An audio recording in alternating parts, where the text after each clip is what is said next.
microphone. Can we get your thoughts on the scenes at the park and how the dispersal of the crowd was handled? What was your thinking when you saw those images? So I'm told, after asking about it, that there was a plan to expand the perimeter from H Street to I Street based on the events that as they had unfolded the night before.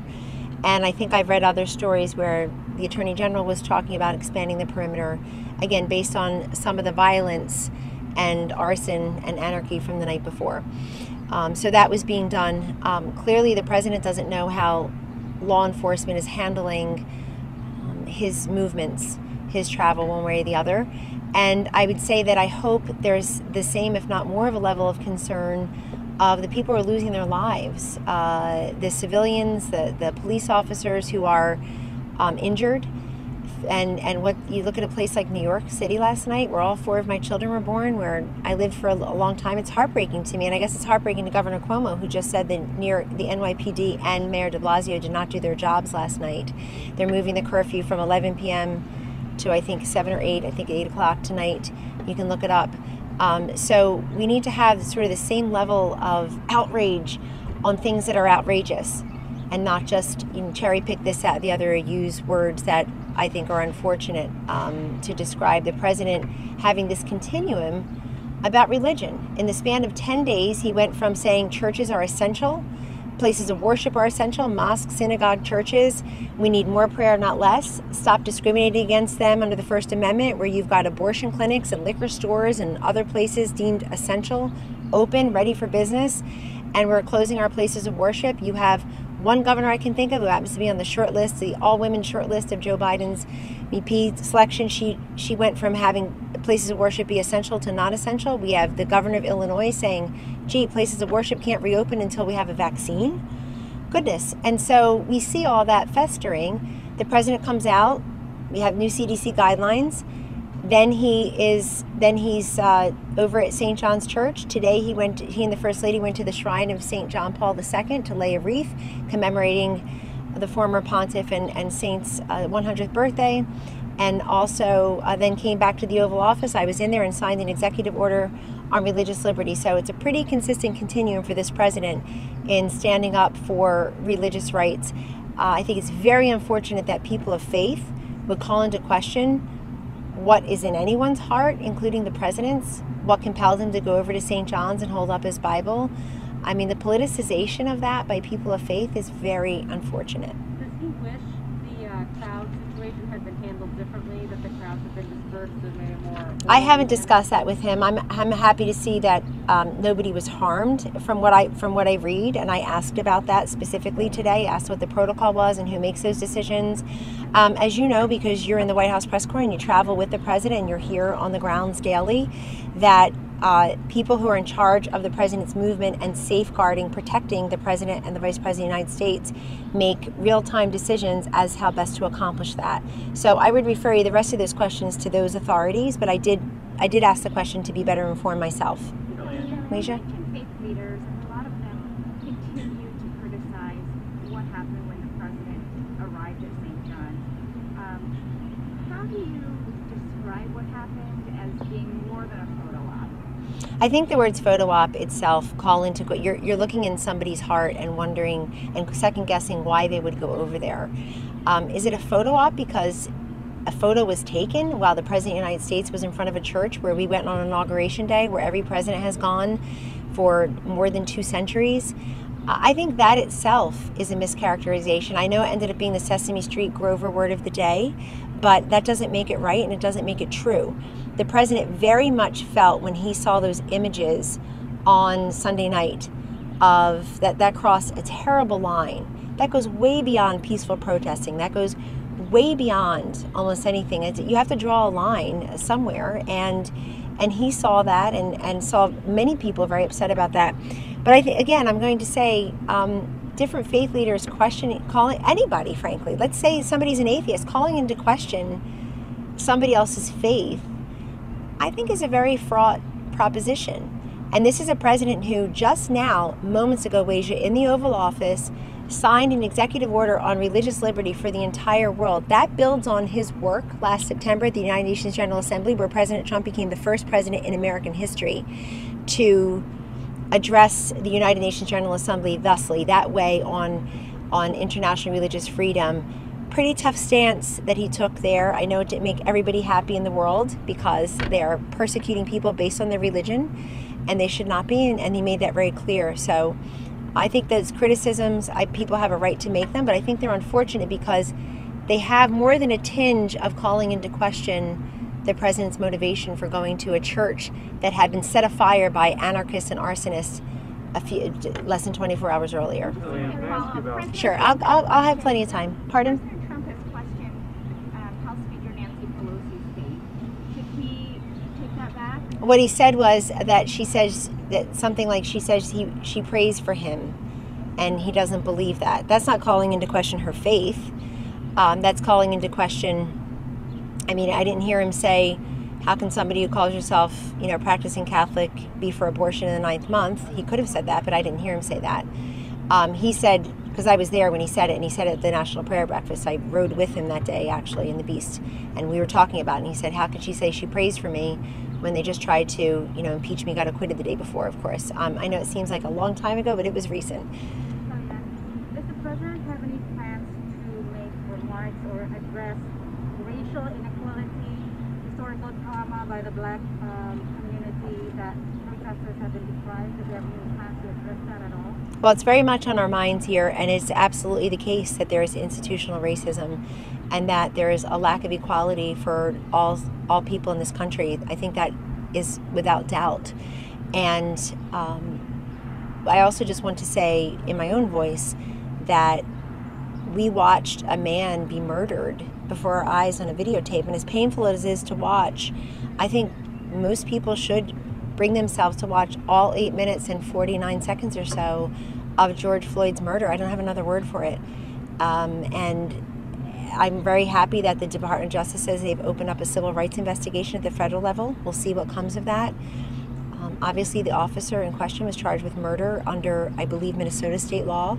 They're in charge of that prosecution. And there is inequality and there is institutional racism in many places and in many people's hearts. And so that's why this president has worked tirelessly to bring economic opportunity, criminal justice reform. I know in the drug crisis, we've reached out many times to community of colors, really trying to help those hardest hit from that. We did a big thing recently on mental health, and we're working very hard on vulnerable communities here also. Native Americans, Hispanic Americans, Asian Americans, seniors, and certainly African Americans. So, and I'm sort of a voice around here for the president to continue to speak with African American leaders as he has done and as members of his team do routinely from the beginning. And I think that we have to listen to everyone and frankly, continue to take action. I would tell you, just because I have a mind for dates, that on March 18th, 2008, my now 12-year-old was 1 week old to the day, and I remember candidate Obama giving a speech in Philadelphia about race. He gave a big race speech in which he really distanced himself from Jeremiah Wright, his pastor of many years, and I think that he had married the Obamas, baptized the girls. Obviously, they were congregants, and he distanced himself from some really ugly comments that Reverend Wright had made. But he made a big race speech, and in that same city, 12 plus years later, you have his vice president, Joe Biden, in the same city today talking about doing something on race. And one has to scratch their head and wonder, why Joe Biden hasn't done more. Why is he talking about that today? And so we all need to do better as a nation. But I would wonder why Joe Biden thinks that he should, he has some kind of privilege or right to continue a record that seems underwhelming at best from his time in that building. Does the president believe that there is institutional racism? I just said that there is institutional racism, so I'm telling you that, yes. You talked about in some places and by some people.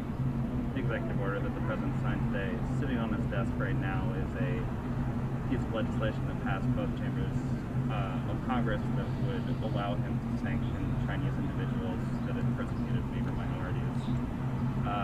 White House has refused to comment repeatedly on what the president's going to do with this bill. So can you say now, is he going to sign it and will he sanction I'll let the president answer that. I think he was asked about it last week, if I'm not He was mistaken. going to study it, and since Yes. then, White House still refused to say it. So- doesn't this prompt the question? No, it doesn't prompt the question, because part of what the president said very specifically in at the United Nations General Assembly last September is that we're against the persecution of the Uyghurs. I mean, he's made that very clear, and I can't think of anybody being tougher on China in many different ways than the president was in the Rose Garden on Friday. I didn't say he wouldn't sign it. I'm just saying that, and I'm glad Congress actually did something. That's the best news of all. The president is way on record of being against the persecution of the Uyghurs.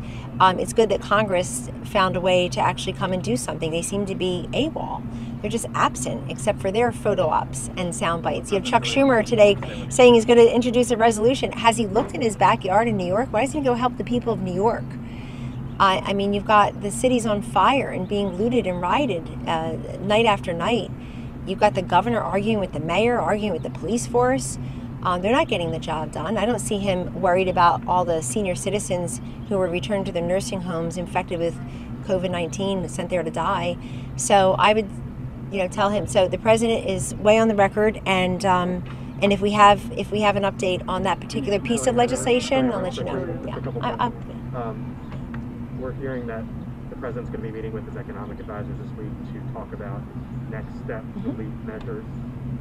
Where does that stand within the White House right now? What exactly does the president support or want? Yeah, I can't say exactly what he's going to support. He's been very clear about looking at a phase 4, possibly infrastructure, more relief for distressed industries and individuals, growing the economy, making sure that the Trump economy that everybody witnessed over the last 3 years comes back roaring. I see the consumer confidence numbers, the market numbers, housing demand is up, auto demand is up. And so there are different indicators. Larry Kudlow and I rode over to the St. John Paul II Memorial today, and he was telling me that 4 million people got off of unemployment last week. So that's, those are all great signs. I don't think it helps our small businesses come back at all when so many of these businesses steps away from here were ready to reopen after having closed for months and months, ready to reopen at their expense, putting in plexiglass or socially distancing things or doing different sanitation measures in their kitchen and in the room where you're in the dining rooms, and yet now they have to close all over again because they've been looted, they've been robbed, their windows are knocked out. And so along with the windows, their dreams are shattered yet again. So we're looking at that. I know that he is talking about a number of different measures and is meeting with the team regularly, but yes, they do have a meeting this week. That is true. And separately, on the RNC, we're hearing maybe that the convention might be moved to Nashville. Has the president made a decision on potentially the event still taking place in North Carolina being moved elsewhere? No decision has been made. When he makes it, he'll announce it, or the chairwoman of the convention or the chairwoman of the RNC will announce that. I've been in some of these meetings, and we'll wait to see what the president says. I think the president's made very clear he would like to keep it in Charlotte, North Carolina. That's always been the plan. That's been the contracted, anticipated plan. You have, I would imagine, thousands of North Carolinians, employees, businesses, contractors who have banked that money. They felt they've been under contract for several years now to be able to participate in what always promises to be a fairly profitable undertaking. Political conventions, Democrats in Milwaukee, Republicans in Charlotte. The president would like to keep it there. Some of that is up to the governor and I suppose the mayor of Charlotte. I know they asked for a plan, and I understand they've received it or are in the process of receiving a plan from the RNC, answering some of their questions. But you've also seen a number of different governors and mayors say, come to us, we're open for business, we'll accommodate you. But there will be a convention. I know people out there who don't really want Joe Biden to be out and about very much, let alone at a convention, are saying that maybe we shouldn't have conventions, but that'll be a great opportunity for, in a safe way, for Americans and indeed the world to hear the Trump Progress Report and his vision for the next 4 years, and I suppose for Vice President Biden the same thing. Yes. I know you mentioned that the administration had reached out to black leaders. Has the president himself reached out to the Congressional Black Caucus? I know they are talking about drafting legislation addressing police reform, specifically the Senate Senate says they're going to have a hearing soon to address these policies. Is that something that the administration is open to? And We'll certainly look at that, absolutely. I mean, I happen to know colleagues here who have worked on those initiatives with externally and internally, and that's all I'll say. But obviously, any piece of legislation that comes to our desk, the president will entertain. That's always the case. Is police reform something that Pardon me? Police reform specifically to look at policies and take federal action? Well, you're asking different questions now, but obviously, and I think it bears repeating that what was done to George Floyd was murder. My word now, but the word of many, obviously including the prosecutors in Minnesota. And I don't want ascribed onto all members of law enforcement the horrific act that happened to this innocent man with a knee on his neck for 8 minutes and 49 seconds.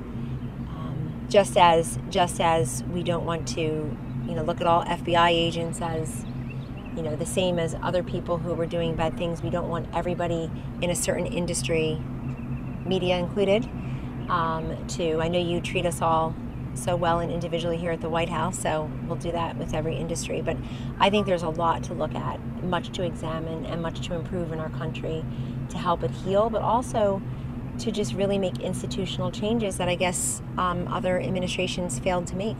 So we're happy to take that on.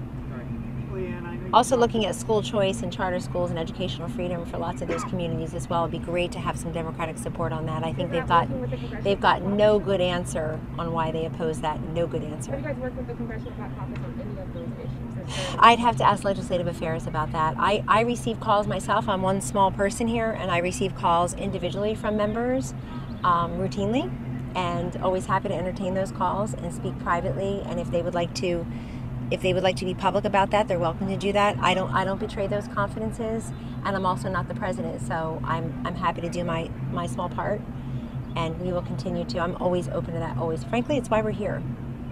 What was your main takeaway from the visit to the shrines? That the president will stand for religious freedom, and that we will draw a line when arsonists and anarchists set fire to places of worship. In this case, one that is known as the President's Church, Church of All Presidents, beginning, I saw many of you retweeting, so I'll go with it, beginning with President James Monroe. It has a great deal of cultural and religious significance to many Americans, to many presidents, right, left, and center, and holding up the Bible. And I think it's a continuum of what the president has done very recently, within the last half hour, signing the Religious Liberty Executive Order, visiting the St. John Paul II Shrine today to lay a wreath with the First Lady, yesterday St. John's Church, and then 10 days before that saying we need to open up our places of worship, synagogues, mosques, churches, and the like. Stop discriminating against them under the First Amendment. They are essential businesses. Let the churches and the mosques and the synagogues figure out how to safely reopen. And then if you as a congregant choose to go, you go. If you choose not to go, you don't go. But at least make those options available in states that clearly have cannabis dispensaries and abortion clinics and liquor stores and you name it now, open for business. I'll come right there. Regarding the demonstration outside here yesterday, did any White House official have any role in the decision to force it to push back the protesters before his visit? So what I was told is that the authorities make those decisions. And they make those decisions generally because they had already decided to expand the perimeter from H Street to I Street based on the events from the night before. In addition, I would just say, along with you, as somebody who watches the president's movements and the way law enforcement tackles those, if you will, accommodates those, is they make a moment-by-moment decision as to how best to safeguard the president, the vice president, and other protectees of the United States Secret Service. I'm glad nobody was hurt. I'm very happy that, especially including people who complained they need to hear more from the president. Where is the president? So you see the president in the Rose Garden, he walks over to St. John's Church, and somehow that's open to criticism too. I think the president was there to speak to all people, not to just address his critics at all and his naysayers. He's there to speak to all people. And to stand in solidarity with people of faith, and even people who don't have a religion that they claim. Just to say, anarchists and arsonists, that's not peaceful protesting. You're setting fire to a historic structure in the Church of Presidents, and it will not stand. So the president had no role whatsoever in the decision. Not that I'm aware of. That would surprise me. I don't think anybody asks him to make decisions about his security. He had alluded to earlier in the day there being more of a crackdown on, when in his call with governors yesterday, they alluded to there being a crackdown in D.C. We'll see what happens. He's very vague. There was no connection between that. I don't think the president's vague at all when he says to the governors, you need to take control of your cities and your states. He specifically was talking about D.C. Well, D.C., as the president said today, D.C. went better last night. D.C. went well. I think a lot of that's a curfew. When it's still daylight, I'm sure it helped, and I'm sure people learned from the night before. And we also have brave people out there washing off, the graffiti on our nation's monuments. They belong to the country. They're national treasures. So that's all I'll say. I've said it a couple times now. Jeff? Kellyanne, the president's remarks last night in the Rose Garden focused a lot on the military. Forgive me if someone has asked this before I joined you. But how seriously is he considering invoking the insurrection? I think the president made clear what he thinks of that. He retweeted Senator Cotton, I believe, who was talking about this. No decision has been made on that, and nobody ever wants things to get to that point where it's necessary. But I think what the president is doing to assure a troubled, panicked nation that turns on their TV and sees looting and rioting and violence, which is not what the Floyd family has called for. I watched them with rapt attention yesterday. And just say, please, continue to protest, but please put up the peace sign. And other people have said that. I think President Obama had a similar message. And I actually read President Obama's op-ed yesterday. I'm surprised it didn't get more coverage, except it may not have been the message some people anticipated or wanted him to deliver, which essentially was, it's easy to look at the federal government and the presidency, but you also must look locally and at your own states for action on issues such as this. And I agree with President Obama.